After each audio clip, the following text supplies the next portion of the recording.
লাউয়ের মধ্যে 1 চামচ 5 ফোড়ন দিয়ে দারুণ স্বাদের এই নিরামিষ রেসিপিটা একবার তৈরি করে দেখতে পারো। গরম গরম ভাতের সঙ্গে কিন্তু আর কিছুই লাগবে না, সঙ্গে রুটি বা পরোটার সঙ্গেও খেতে পারো, খেতে কিন্তু দুর্দান্ত লাগে। তপ্ত গরমে লাউয়ের এই রেসিপিটা নিরামিষ দিনে যখনও বানিয়ে নিতে পারবে। আর লাউ তো গরমে আমরা সকলেই খেয়ে থাকি, আর লাউ খেলে কিন্তু শরীরও ঠান্ডা থাকে, পেটও ঠান্ডা থাকে। নমস্কার বন্ধুরা, নীলাস কুকিং উইথ নেচারে আপনাদের সবাইকে স্বাগত জানিয়ে শুরু করছি আমার আজকের রেসিপি। আমার রেসিপিগুলো আপনাদের কেমন লাগে কমেন্ট করে জানাবেন। ভালো লাগলে লাইক, কমেন্ট, শেয়ার করে আমার পাশে থাকবেন। চলুন তাহলে রেসিপিগুলো শুরু করা যাক। লাউয়ের রেসিপিটার জন্য লাউ কেটে নিয়েছি।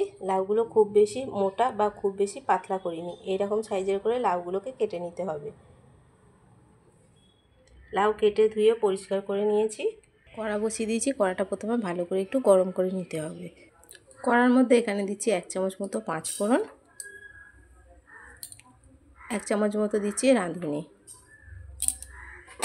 দুটো প্রথমে ভালো করে একটু ভেজে নেব।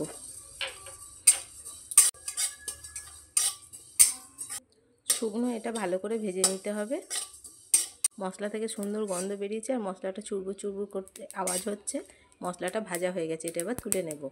মশলাটা তুলে নিয়েছি। মশলাটা এবার ঠান্ডা করে নেব। ঠান্ডা করে এটা গুঁড়ো করে নিতে হবে।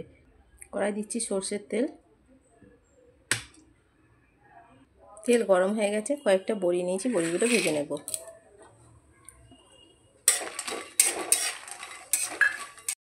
বড়িটা একটু লাল লাল করে ভেজে নেব। বড়িগুলো লাল লাল করে ভেজে নিয়েছি। বড়িটা ভাজা হয়ে গেছে, বড়িগুলো এবার তুলে নিচ্ছি।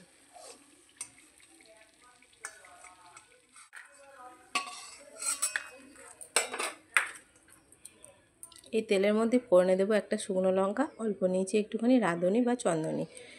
লাউয়ের তরকারিতে ফোড়নের কোনো ঠিক নেই, কেউ 5 ফোড়ন দেয়, কেউ রাঁধুনিও দেয়, আবার কেউ গোটা জিরেও দেয়। তোমাদের যেটা পছন্দ হবে সেইটা দিতে পারো। ফোড়ন ভালো করে ভেজে নিয়েছি। এখানে একটা আলু ছোট ছোট টুকরো করে কেটে নিয়েছি, আলুগুলো দিয়ে দেবো।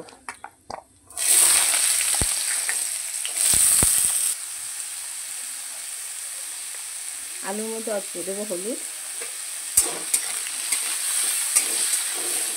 হালকা করে ভেজে নিতে হবে। তো আলুগুলো হালকা করে ভেজে নিয়েছি। আদা আর কাঁচা লঙ্কা পেস্ট করে রেখেছিলাম, কাঁচা লঙ্কার আদা বাটাটা দিয়ে দিচ্ছি।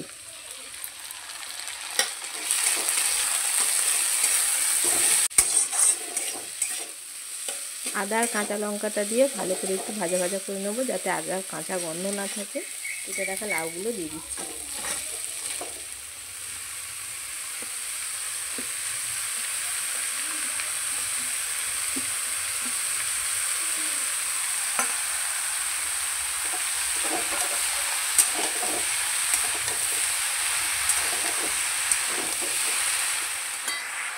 লাউটা খুব ভালো করে মিশিয়ে নিলাম।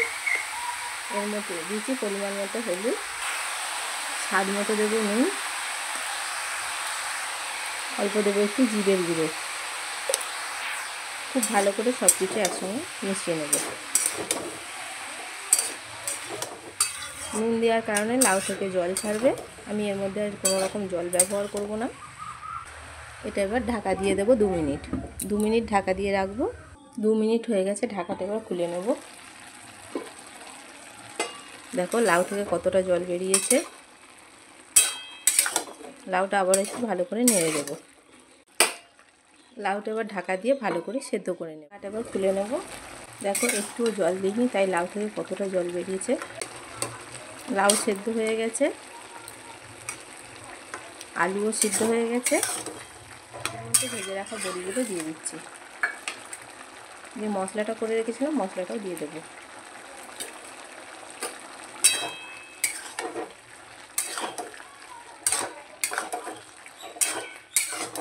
নিরামিষ রান্না, অল্প দেবো একটু চিনি। যারা মিষ্টি খেতে পছন্দ করো না, চিনিটা বাদ দিয়ে দেবে। দেখো লাউয়ের জলটা অনেকটা শুকনো হয়ে গেছে। এটা যেমন মাখো মাখো রাখতে চাও তেমনই কিন্তু তরকারির ঝোলটা রেখে দেবে। লাউয়ের তরকারিটা তো প্রায় হয়েই এসছে। নামানোর আগে 1 চামচ দেবো ঘি। যেহেতু নিরামিষ রান্না করছি তাই 1 চামচ ঘি দিলাম। ঘিটা দিয়ে খুব ভালো করে মিশিয়ে নেব। মশলাটা দেওয়ার জন্য কিন্তু লাউয়ের তরকারি থেকে খুব সুন্দর একটা স্মেল বেরিয়েছে। সেকেন্ডের জন্য একটু ঢাকা দিয়ে দেবো। ঢাকাটা আবার খুলে তরকারি কিন্তু পরিবেশনের জন্য একদম রেডি হয়ে গেছে। এটা আমি আর শুকনো করবো না, এটা এরকম অবস্থাতেই নামিয়ে নেব। গ্যাসের ফ্লেম, তরকারিটা একদম রেডি হয়ে গেছে। এটা আমি এবার ঢেলে নেব। লাউয়ের এই রেসিপিটা তোমাদের কেমন লাগলো কমেন্ট করে জানিও। ভালো লাগলে একটা লাইক কমেন্ট শেয়ার করে দিও। আর আমার চ্যানেলে নতুন বন্ধু হয়ে থাকলে চ্যানেলটা সাবস্ক্রাইব করার অনুরোধ রইল। পাশে থাকা বেল আইকনটা অবশ্যই প্রেস করে দেবে। আমার চ্যানেলে নিত্য নতুন ভিডিও আপলোড করলে ভিডিও নোটিফিকেশান সবার আগে তোমাদের কাছে পৌঁছে যাবে। ফিরে আসবো অন্য কোনো রেসিপি নিয়ে। সম্পূর্ণ ভিডিওটা দেখার জন্য অসংখ্য ধন্যবাদ।